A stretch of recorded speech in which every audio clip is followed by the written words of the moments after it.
Welcome everyone to the Manchester City Library and our Create and Tell demonstration video. This video is part of our summer reading program event, and anyone grades 3 to 6 who signed up will have a direction packet in their bag along with their Tales and Tales passport, which is going to guide us through our exploration of the continents this summer, as well as their stories and animals on them. If you are not in this age range or haven't signed up for summer reading, you are welcome to follow along. Just make sure that you gather the supplies and get permissions depending on what we're doing that week. I also want to remind everyone that the tell portion of our Create and Tell is going to take place on Fridays on Zoom. So look for the Create and Tell Science Afternoons on Fridays at the Manchester City Library website and sign up for that. And then we can all show what we have been working on this week. Okay, so let's get into this week's demonstration.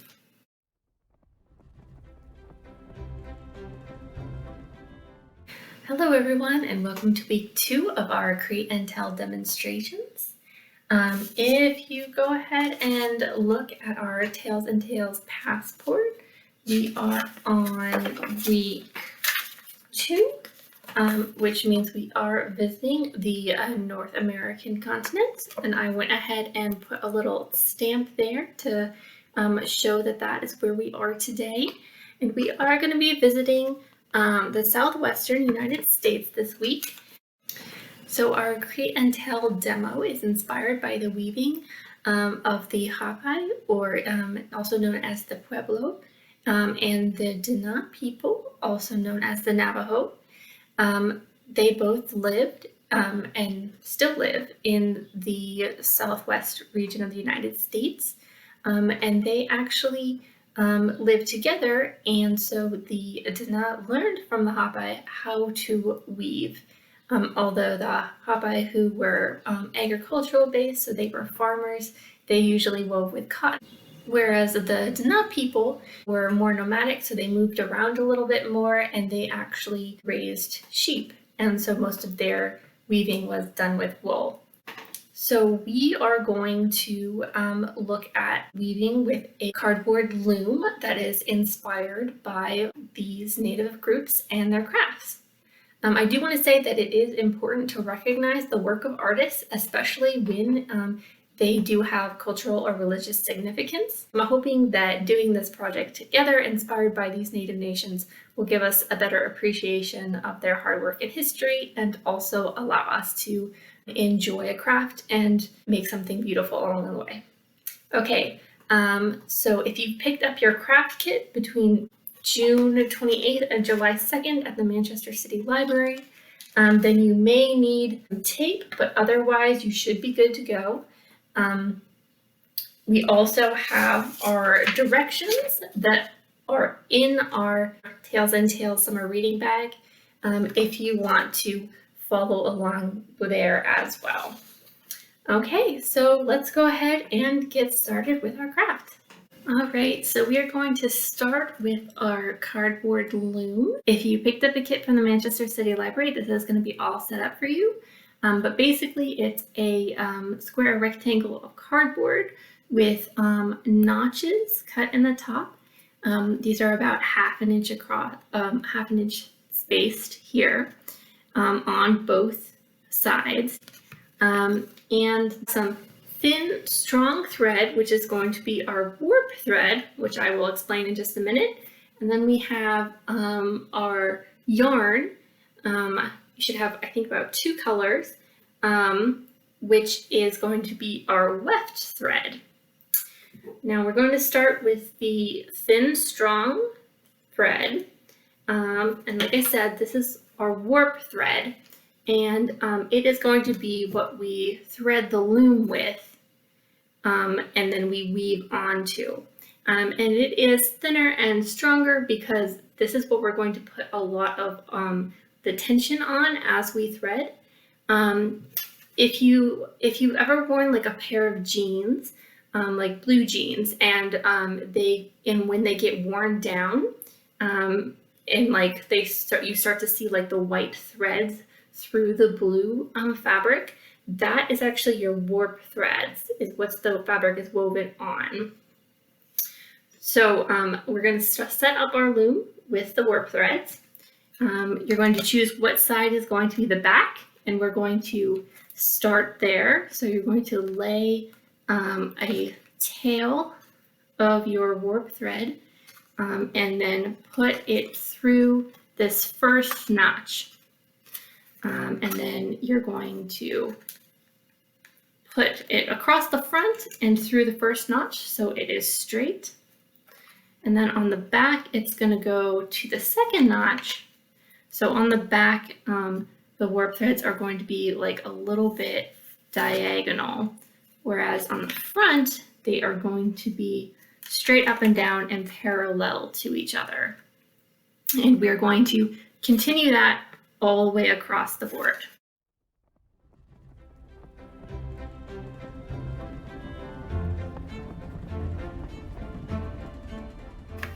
Okay, so we've got our front with all the parallel lines, and we have the back with them sort of going a bit diagonal. So at the end here, you have your trailing threads on the back, and you can, if you want to, you can go ahead and actually just use your tape and tape these to the back of the board to hold them in place while you weave on the front.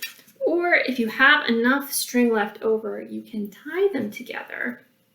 And tying them together is going to make it so that they're not going to slip if you pull on them while weaving. So that's like a little bit more secure, but it should work either way. All right, I'm going to just trim off the extra. And here we have our board ready to go. So go ahead and choose the color yarn you would like to start with. And we are going to go ahead. So when you start with your yarn, if you have like a yarn needle, that can actually be very helpful when weaving on this kind of loom. I also made a little yarn shuttle, and a shuttle is what you traditionally call what you wrap your thread or yarn around as you go back and forth across the loom. It's also where we get the word shuttle for like our space shuttle, which goes back and forth from space to Earth, or a shuttle that goes from like an airport to a hotel or something like that, where it just goes back and forth. A shuttle in weaving is where we get that term. So you can make a shuttle and kind of wrap the yarn around that, and then use this to like weave on your loom. I found that kind of helpful. For this demonstration though, I'm just going to go with the yarn and show you how to do that if you don't have anything extra. So we start with our yarn here, and we're going to have a tail that we leave on the side. Let me show you how that works. We're going to go under one yarn over the next yarn and repeat that pattern.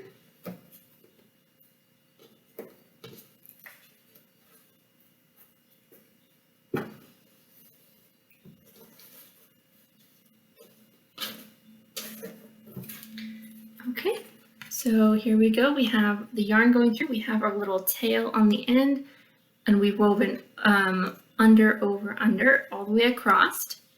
And now we're going to go back.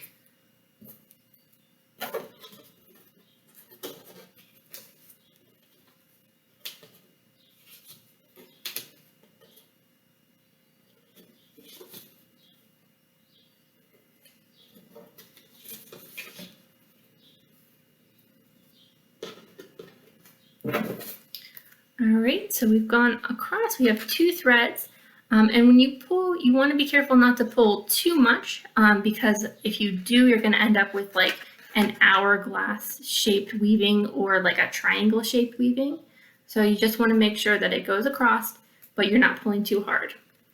Okay, now let me show you how to lock this dangling thread in so it doesn't like pull out when we're done. We are actually going to treat this dangling thread like it's part of this very last warp thread. And so we're just going to take this and we're going to loop around both that leg, that dangling bit, and our warp thread. And we're going to continue back across.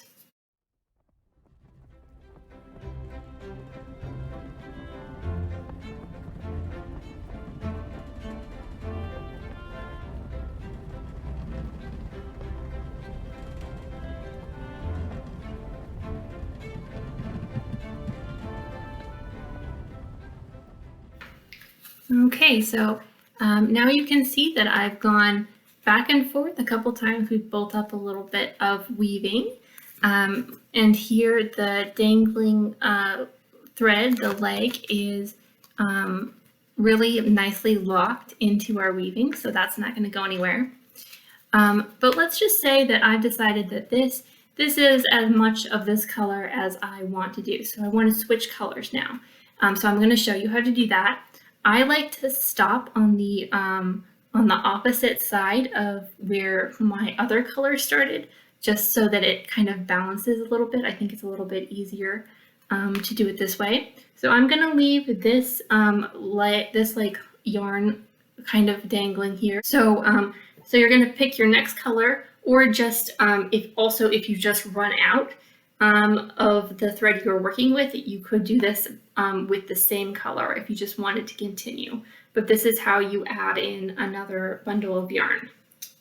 So it's going to be kind of similar to how we started our first one. So we have the extra yarn of the previous string, and then I am going to start on that other side, so the same side we started last time. And make sure that you do go under and over the opposite threads that your last line of yarn went over.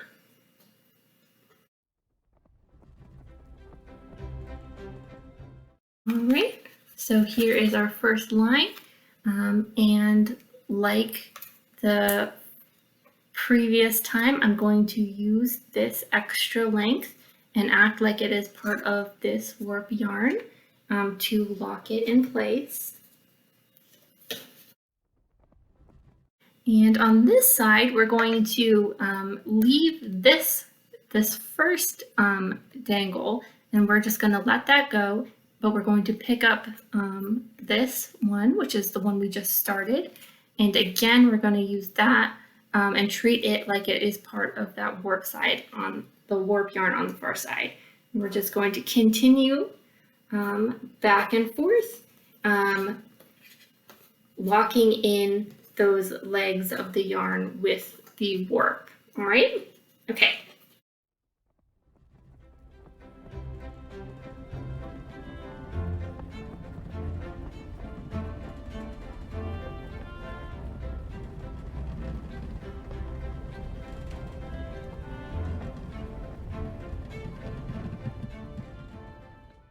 Okay, so we've got our weaving started. We've got 2 stripes, and you can continue as much as you want. You can use different yarn that you have at home, or different items, like if you want to try weaving with paper, or I don't know, a ribbon or anything else you have around. That is fun and definitely worth experimenting with. Also, you can keep going until it is full, or you can stop really wherever you want.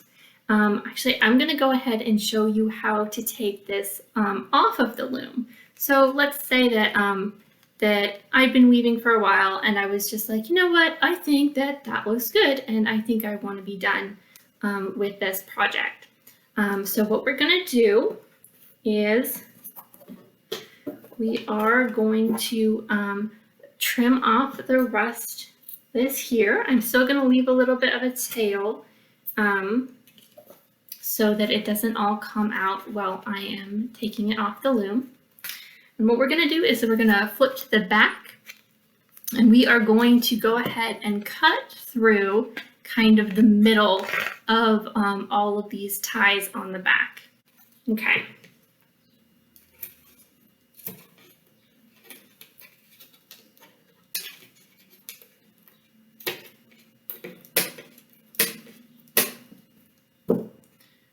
Okay, so we've got all those ties cut, and what we're going to do is we're going to take two at a time, and we're going to unhook them from the board, 1, 2, and I'm going to tie them together.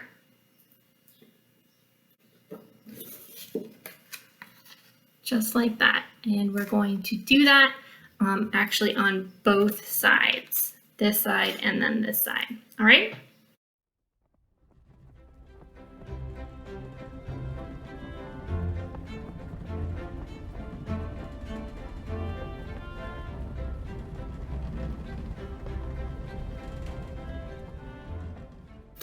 Okay, so here is my weaving.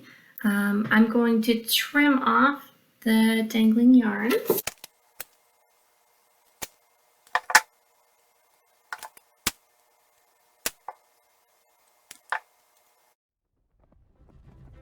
Okay, and if you did have like a smaller weaving, you can actually take these and sort of like tie them together in a cool pattern. That's one of the good things about having a smaller weaving.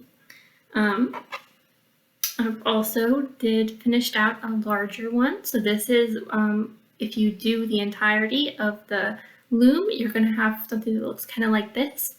And you can use this as like maybe a coaster or a rug or a blanket for a stuffed animal, something like that. Plus they're just really cool, just to show off if you want. And of course you have your loom, which you can use again if you get more warp yarn and more webbed yarn. So I hope that you guys enjoyed our weaving. Hope you guys enjoyed this brief sort of learning how to weaving tutorial. I know I had a lot of fun, so I hope you guys did too. All right, everyone, I hope that you enjoyed this demonstration. If you are in the 3rd to 6th grade range, then remember to sign up for our Create and Tell Friday Science Afternoon Zoom sessions, where you can ask questions about this project or other projects. You can work on your demonstration projects or crafts, and you can show off any of the other crafts or just anything you created this week that was cool. I really look forward to seeing at least some of you guys there. Also, I want to remind all ages to log your reading minutes into Read Squared. You want to make sure that you are getting badges, prizes, and raffle tickets for all that reading that you're going to be doing. Also, if you are looking for suggestions on what to read, check out our Read Squared reading list. We are going to have some suggestions based on our Tales and Tales theme on the Read Squared app as well. And I hope to see you next week for more fun demonstrations, Create and Tell, and general summer reading program fun. All right, till then, bye guys.